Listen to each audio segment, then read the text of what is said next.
bem? Eu sou Michele Zukovski, sou psicóloga do Instituto Recriar Vidas e a minha área principal de pesquisa e de estudo sempre foi o bullying. E é por isso que eu estou aqui com você para a gente conversar um pouquinho desse assunto que é tão presente na nossa educação.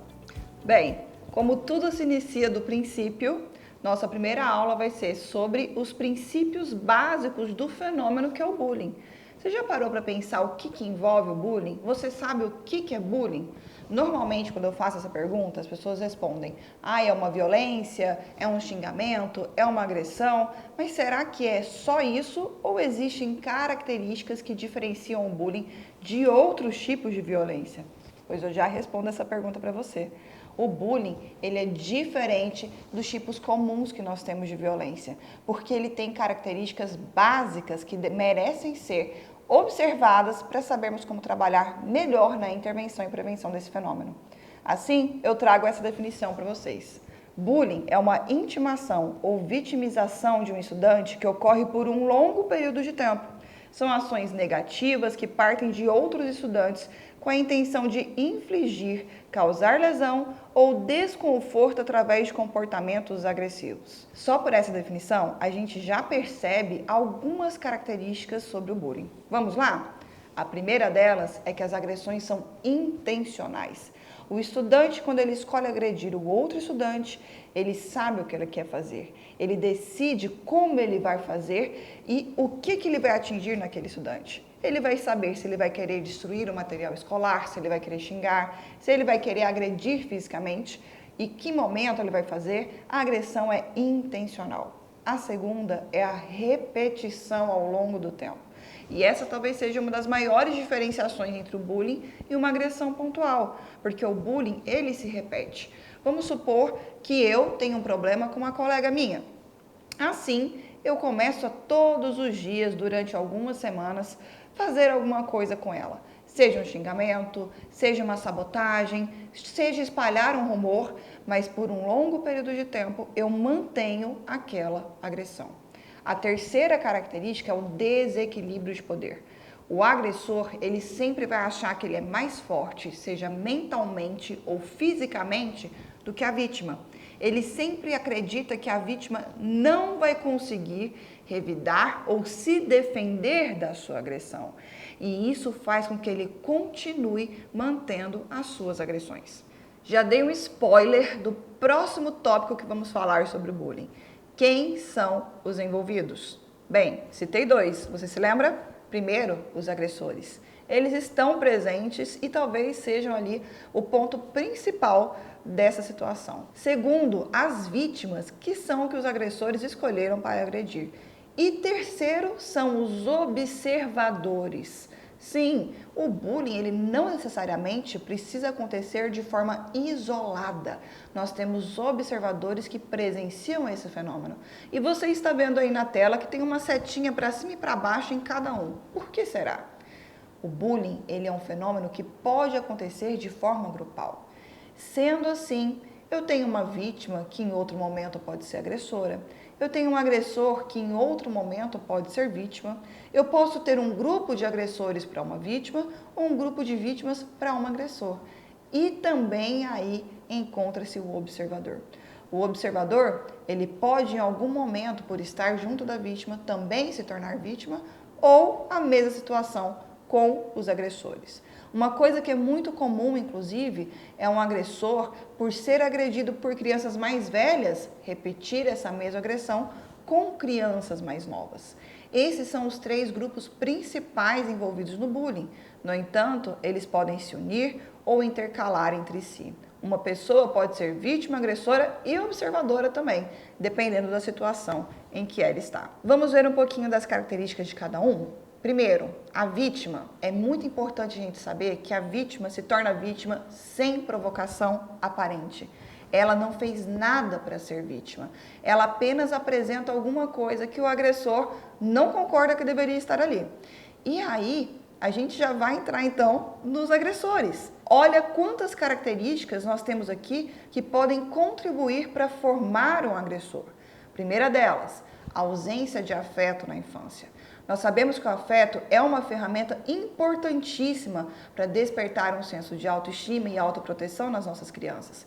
Se a minha criança tem essa ausência de afeto, consequentemente, ela vai ter dificuldade de expressar os seus sentimentos e vai cultivar dentro dela sentimentos ruins. E ela vai precisar botar para fora isso de alguma maneira. Uma delas é o bullying. Segundo, grande permissividade dos cuidadores com falta de limites claros. Sabe aquele pai que deixa a criança fazer o que ela quiser? Ele também pode estar contribuindo para formar um agressor, porque a criança não vai conseguir desenvolver corretamente um senso de certo e errado ou sequer um senso de empatia e de consequência das suas ações. Terceiro lugar, abuso do poder de pais na aplicação de castigos e em explosões emocionais com as crianças.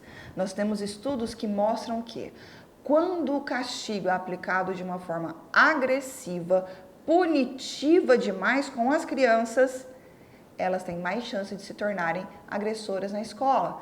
Mas quando essa educação é indutiva, onde eu de fato mostro no que a minha criança poderia melhorar, eu induzo o pensamento da criança, ela tem menos chance de ser uma agressora na escola. Quarto lugar, o temperamento herdado. Nós sabemos que todos nós temos características genéticas que podem contribuir para coisas boas e ruins. O temperamento que essa criança herda pode também fazer parte ali do conjunto de fatores que contribuem para se tornar um agressor. E a quinta, que é muito importante, o agressor executa a agressão com base nos seus valores, com base no que é ensinado para ele. Por exemplo, se eu fui ensinada que uma criança que vai para a escola todos os dias de sandália e não de tênis é uma criança que não se cuida, eu posso utilizar isso para praticar o bullying. Isso é um valor que foi colocado a mim. E quando eu falo de valor, eu também falo de outros tipos de violência que estão envolvidas em valores, como, por exemplo, o racismo, a homofobia, a gordofobia, o machismo, a xenofobia e tantos outros. Quando eu ensino para uma criança que uma determinada pessoa ou uma característica não é aceitável, eu estou ali fomentando nela um tipo de agressão que pode se tornar bullying. Sobre o observador, ele pode ser uma ferramenta na intervenção do bullying poderosíssima, mas, como eu já expliquei, também pode se tornar uma vítima ou agressor. Como que o observador pode ser uma ferramenta na intervenção? Quando eu crio uma relação de confiança com as minhas crianças, eu estou incentivando os observadores, ao presenciarem uma situação de bullying, me procurarem e contarem o que está acontecendo, para eu poder tomar aí as devidas providências. No entanto, se eu sou aquele educador, aquela educadora, que quando alguém vem contar alguma coisa, já chega na frente de todo mundo e fala: fulano me contou isso, eu quero saber se é verdade, eu estou expondo essa criança e dando mais chance ainda dela depois se tornar uma vítima daquele agressor. Nós temos que saber trabalhar com os observadores, mostrando que eles têm um ambiente seguro para procurar ajuda e também nos ajudar a prevenir e intervir no bullying. Sabia que existe mais de um tipo de bullying? Acredito que você já saiba. Mas eles se dividem em dois grupos. O primeiro é o bullying direto. O bullying direto ele tem agressões físicas, danos materiais e agressão verbal. O segundo grupo é o bullying indireto, que é o bullying relacional ou social, ou seja, ele parte de uma exclusão social. E fofocas ou rumores desagradáveis. É aquele bullying que eu não preciso diretamente agredir aquela pessoa, mas eu provoco um ambiente onde ela vai se sentir excluída e vai se sentir agredida. No Brasil, nós temos hoje a Lei 13.185 de 2015. Essa lei, ela criminaliza o bullying, ou seja, o bullying tem consequências sérias. E também classifica o bullying de acordo com as ações praticadas. Essa lei classifica o bullying em 8 tipos. O verbal, o moral, que é quando eu difamo aquela pessoa, o sexual, o social, que são as exclusões que eu acabei de explicar, o psicológico, o físico, o material e o virtual, que é o cyberbullying. Se a gente for olhar bem, todos esses tipos de bullying acabam se dividindo entre o bullying direto e o bullying indireto. Mas por que o bullying acontece? Da onde surgiu essa violência tão grande entre as nossas crianças? É isso que nós vamos conversar na nossa próxima aula.